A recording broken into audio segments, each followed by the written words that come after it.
Yeah, so maybe we start by introducing ourselves. My name is Bernhard. I'm originally from Austria. I'm part of the ministry team at the Baptist Church here, and we are organizing a concert to raise awareness and support for children's burn care. And that's why I thought it would be good to have an interview to explain a bit more about the background, so that people who are maybe undecided or people who want to learn more or know more about what this is, that they have this opportunity. Yes, I'm Seppo, and I've been in Ethiopia for most of my life, in the last 26 years.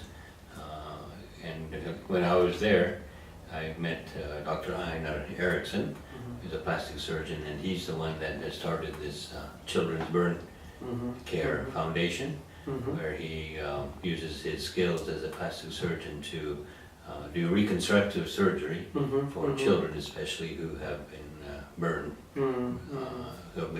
and so he helps them to gain a new life through the surgery. So reconstructive surgery in this case means that a burn wound can actually disfigure a person. Yes, Right? and of course, you know, here in the West and here in Finland, you don't see burn victims anymore, because they're, as soon as you have a burn, you take them immediately to the hospital and they're taken care of.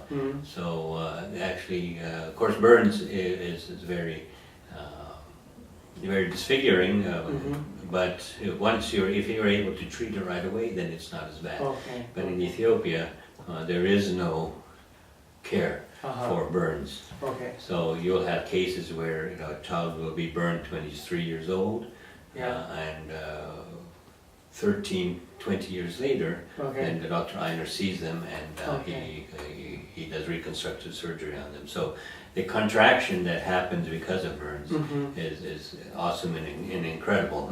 It's very difficult even to imagine what it does to a person. So it can literally cripple. Yes, a person. definitely. So you'll have cases where the wrist will be turned up this way. Like there's one case where the wrist was up like this and the other one was like this. And you can imagine, there's no way that they could use those hands. And they're like that for 13 to 15 years.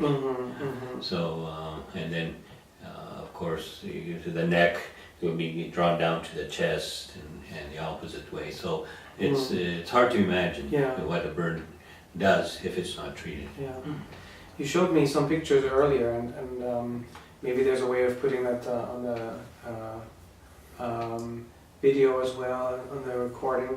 But also, I think at the concert you will give a presentation and show some pictures of the cases. Yes, so we'll have a kind of a slideshow where basically it's the pre and after surgery pictures, and then the different cases where Dr. Einer has done reconstructive surgery on his children, and you can imagine how much it's changed their lives. So, and can you tell me a bit more about the cause of the burns? I mean, you mentioned that in Europe we don't maybe have so many burns, or if we have burns, they're cared for immediately. But what is the cause for the burns that is so common? So the biggest cause, especially for children, is open fire cooking.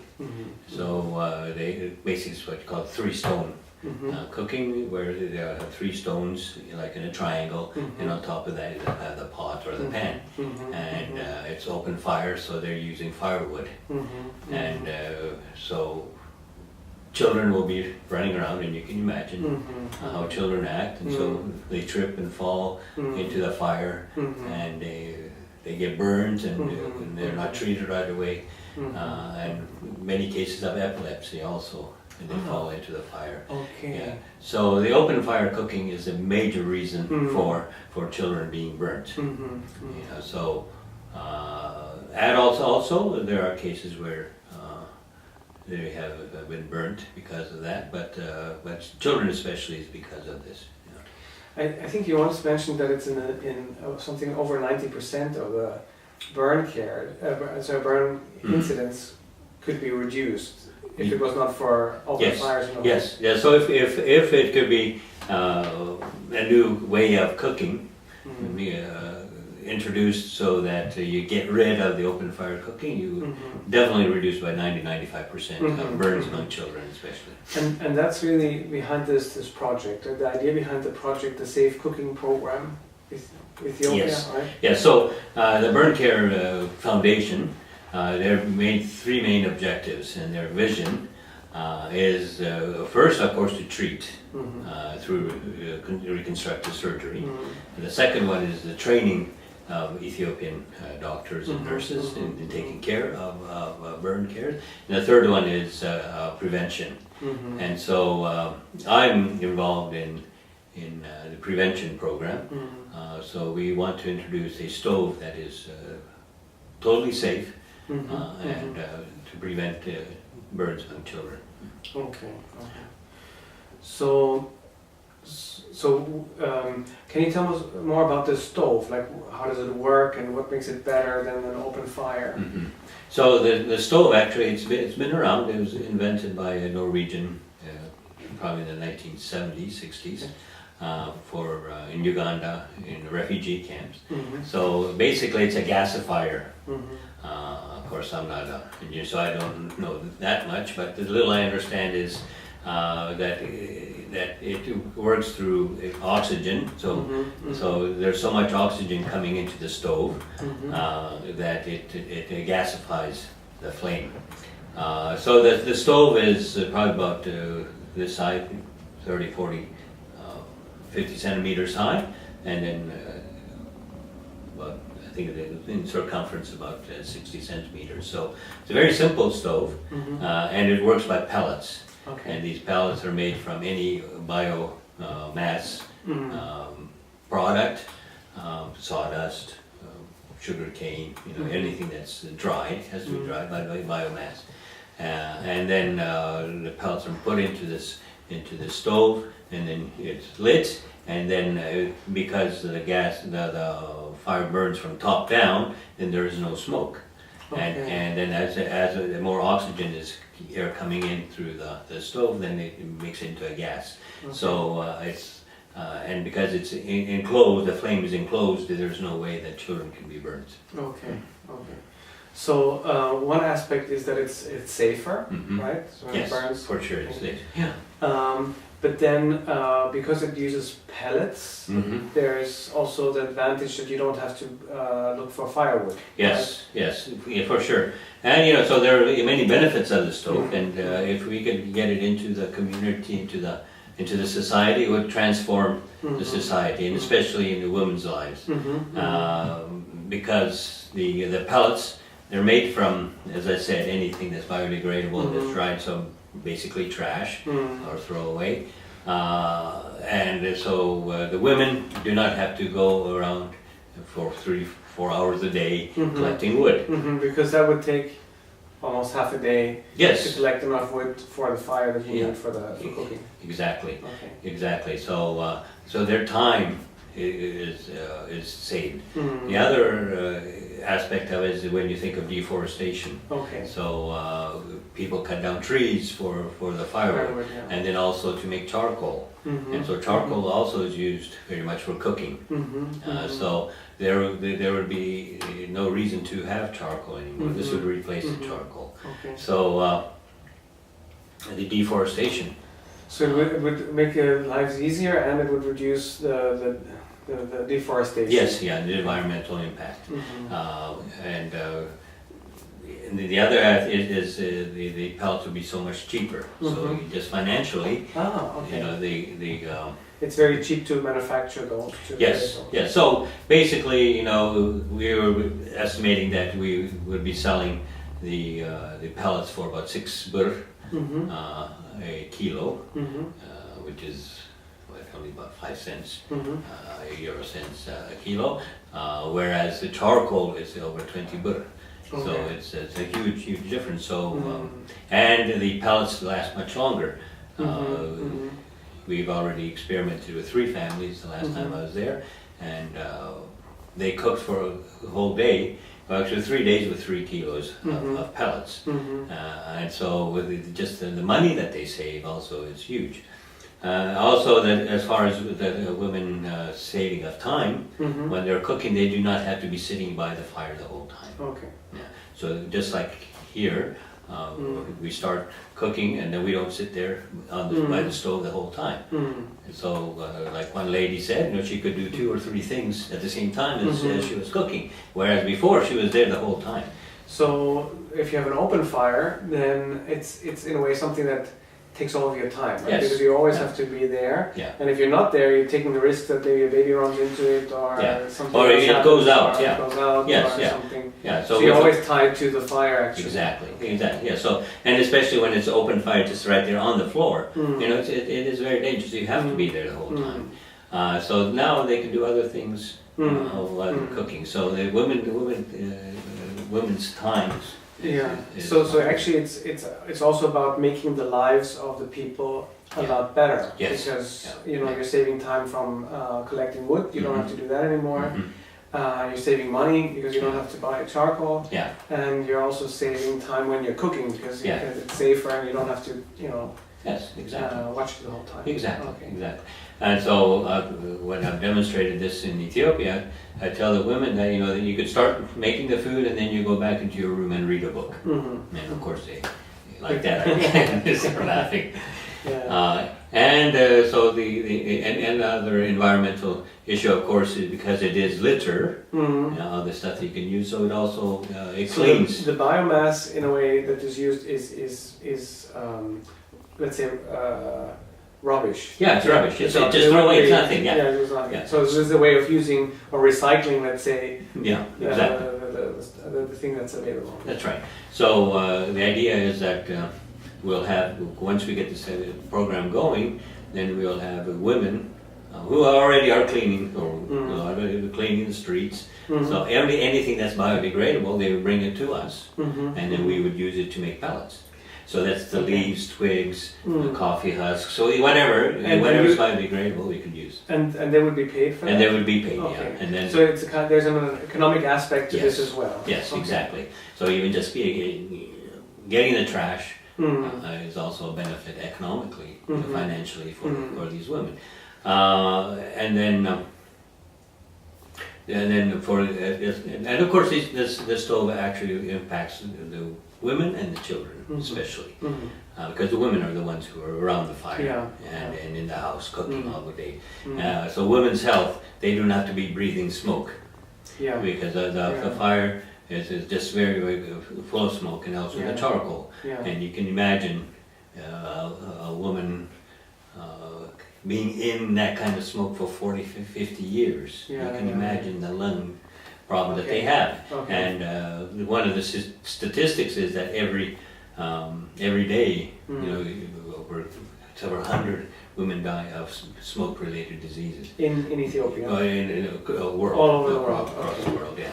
So, there because it's smokeless, there is no problem with the lungs either. And the other one is also eyes. Because the smoke affects their eyes. So having an open fire in the house, among other risks, has a health risk. Yes, definitely. Both for the lungs and possibly for the eyes also, because you're always exposed to that, to the smoke. Yeah, so you can imagine here in Finland they're talking about not having saunas anymore because or burning in a fireplace because of the smoke hazard. So this is smoke that comes out of the chimney and dissipates in the fresh air. It's very dangerous. So because of the particles. I'm sure you've seen it in the news. So can you imagine being in a hut where the smoke, there is no chimney. It just flows through. I'm sure many people have seen the pictures of an African hut with the smoke coming through the thatched roof. So can you imagine being in that kind of smoke for 40, 50 years? And here we're complaining about a fireplace. So women's health would be impacted by the huge way. Very big. So really the project is very multifaceted. Yes, right? yes, If it can work, if we can bring this product to the market, so to speak, it has impacts on the health, it has impacts on safety, of reducing fire, environmental, environment, and also economic, and because it's so much cheaper. So the pellets would be so much cheaper than charcoal. Mm-hmm. The wood, of course, they'd be gathering it, most of the gather, so that'd be basically free except for the time aspect. But as for in comparison to charcoal or the gas or kerosene that they would be using for cookies, it's a huge difference. And then there's another aspect to the project, and that is that it's also a microfinance, micro-entrepreneurship program. Yes, yeah. Can you tell us more about that? Yeah, so the idea is, and having spent so many years there, basically since 1985, when development became the priority, mission of Christian aid organizations and the whole world in UN. So not aid, but development. And so anything to be sustainable has to be financially sustainable, or it has to have the financial impetus so that it'll keep going.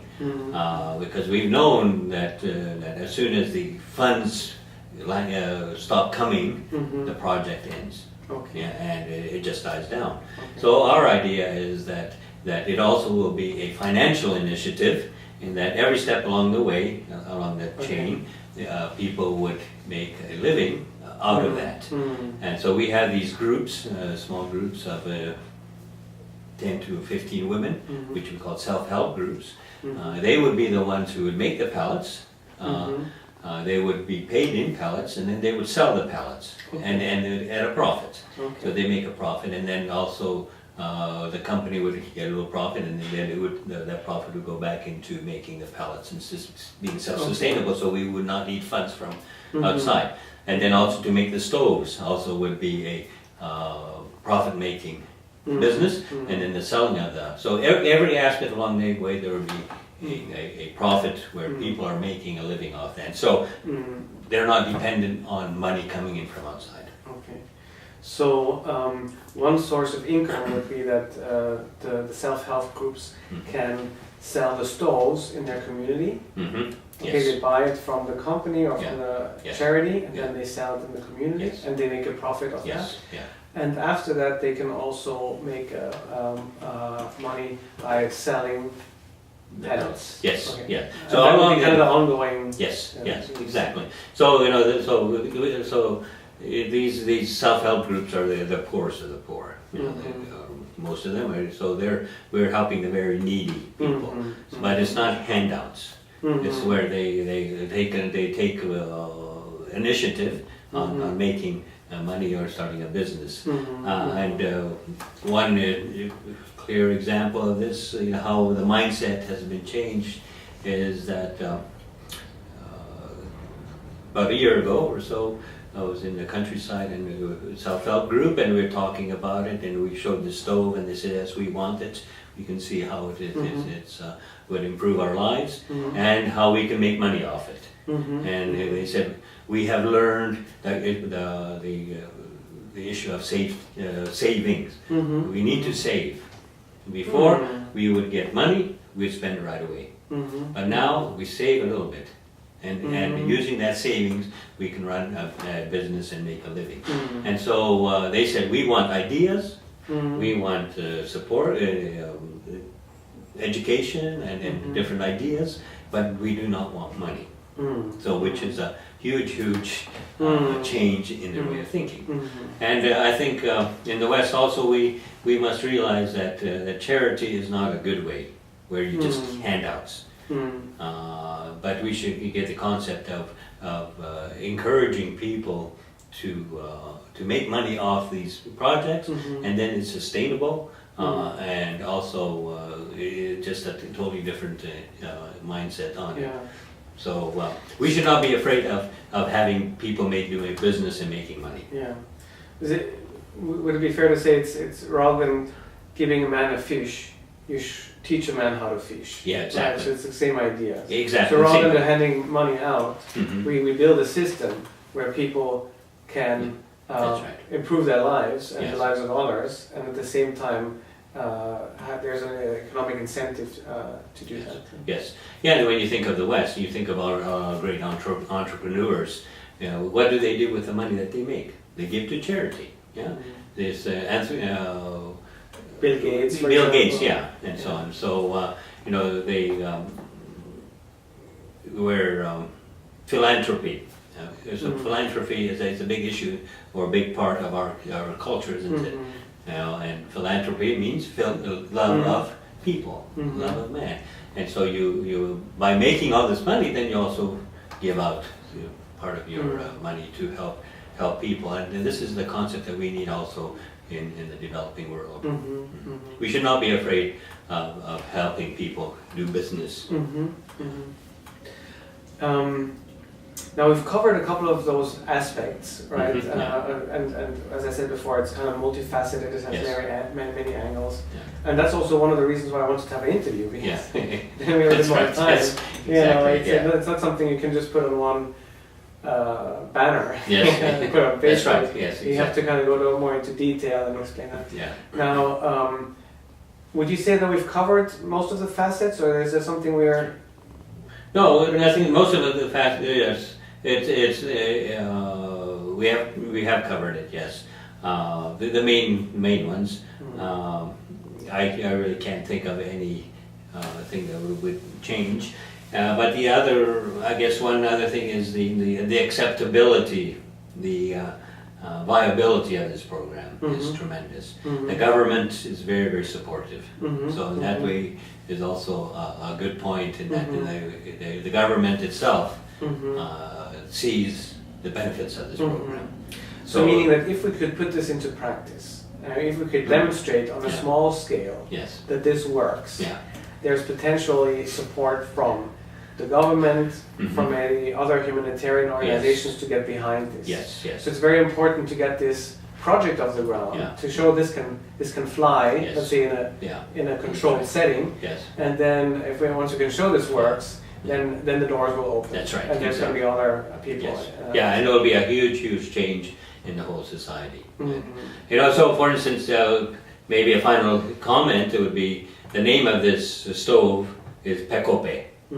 And this name was given in Uganda when this Norwegian came and introduced the stove into the refugee camps in Uganda in the 1970s, I think it was.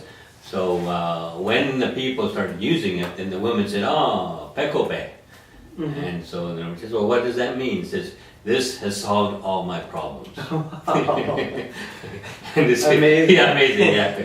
So it truly would solve a lot of problems, especially the women's problems, and in the lives of the women and the women and the children, for sure. So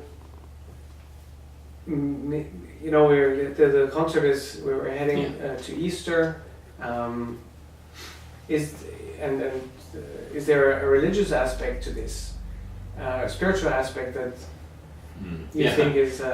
Well, the people, most of the people who are involved in this project are Christians. So Dr. Erickson, he grew up actually for a few years in Ethiopia as a missionary's kid. His parents were with the Norwegian Lutheran mission, and so probably 90% of the people on the board, the people who are giving, donating, and stuff are Christian. So it's very much of a Christian project, actually. Project, yes.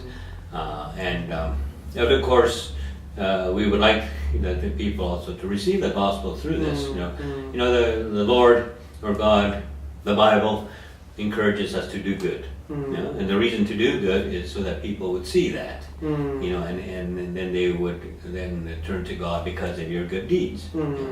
And so, of course, one of the hope and the objects of this program is that by doing this, that people would come to know God. So we do good in order to show, in a way, God's character, God's goodness, and we hope that people will see God in this. Yes. And one thing we didn't cover, I think you mentioned to me once earlier, is that the treatment of burn care is free of charge. Yes. Is that right? Yes. Okay. So we've been talking about the prevention of. Yeah. Mm-hmm. So the first aspect is the treatment of burns and the surgery, and actually it's a wonderful situation where the Dr. Einar and the burn care has a theater or beds in the Myeongsan Christian Medical Center, which is a Christian hospital run by a church in Seoul, Korea. And so he has a department there, and so with about 10 to 12 beds. So he is constantly kids, especially children, are there. So his theater is full, the 10 beds. So and as you can imagine, 99% of these children who have burns are from very poor families who have no money. So the surgery is free for them. They do not pay a thing. But of course there are costs. You know, nothing is free in this world. So somebody has to pay something. Okay. Yeah. So you can go on into a spiritual tangent on that too. But the costs, you know, because there are nurses, Ethiopian nurses who make a living by nursing. Then there's the doctors, Ethiopian doctors, anesthesiologists, and then of course the material, which is not cheap. So as all of us know, there are costs. Is that covered by, who covers that then? Then that is covered by donations. Okay. So yeah, so everything as far as the surgery part is all by donations. Yeah, nothing could. There's no way you can make money off that. So it has to be that aspect of the burn care has to be through charity. And so then the Dr. Einar and the Burn Care Foundation they pay this money to the Korean hospital, you know, for their expenses. But the children themselves and the families have to pay nothing. It's all free. Now, what is what is the goal of the project this year, and what is the financial need to achieve that? For the burn prevention, the stove project? Yeah, so the burn prevention project is basically, there's the introduction of the stoves with the pellets, and then there is an educational part. Okay. So we want to teach the effects of burns, how to treat burns, and also how to use the stove properly, so there will be the education part. So introduction of the stove and the pellets into the community, and then the educational part. So what we want to do this year is to get this project going. We brought in a pellet making machine from the Czech Republic. We set it up about half a year ago, in October of 2018. But since then it has not been functioning because of electricity. It's a 3-phase motor, but we don't have 3-phase. There was 3-phase coming in, but the transformer burnt out, and they have not been able to replace it since then. So what we need is a generator, a 3-phase generator that would produce electricity, and then we can start making the pellets. So the pellet making machine is ready, but what we're still missing is the electricity for that. Yes. And the best way to do that is with a generator. Yes, because we've been waiting for half a year already. Okay. And they have not been able to change the transformer, which they would have to do. So right now the only option really to get it going would be if we and the other advantage of having a generator is then we could move that machine around, because it's the pellet making machine is small, so it's a small pickup. Okay. You can do with the generator. Then we could go to the different camps, refugee camps, displaced people's camps, and provide them with stoves and with pellets. So from what I hear, it seems that we're really trying to help the poorest of the poor. Yes. And people who use stoves in their homes are typically people who don't have any other means. Yeah, so except for firewood. Yeah. So yes, for sure. So the stove is meant for the poorest of the poor. But of course, you know, the wealthy also will want it. But our priority is to give it or sell it to at a very reasonable price for to the poor first, and then of course whoever wants to buy can buy it, because it's. But our emphasis as a charity would be to help the poorest of the poor. And the other goal that we have is that to get about 200 stoves out. We have about 15 stoves now. We need about 200 stoves, and to give it to the community. And this would be run as a pilot project to see how it works, to get feedback and all that, and then we would push. Yeah. So what does one stove cost? We're thinking about 50 euros. Well, we were asking about 50 euros, and that would pay for the steel and the transport and the assembling. So what we would want to do is to assemble the stoves in Ethiopia. So the steel would be pre-cut in somewhere in Norway or wherever, and then it would be shipped there to Ethiopia, and then our co-partners then would assemble it, and then it would be distributed. So that is the idea right now, but then in the future you don't know. Steel is expensive in Ethiopia, so right now it's not very practical to have them made there, but we would have to bring them in again through donations and through help in the beginning. So 50 stoves.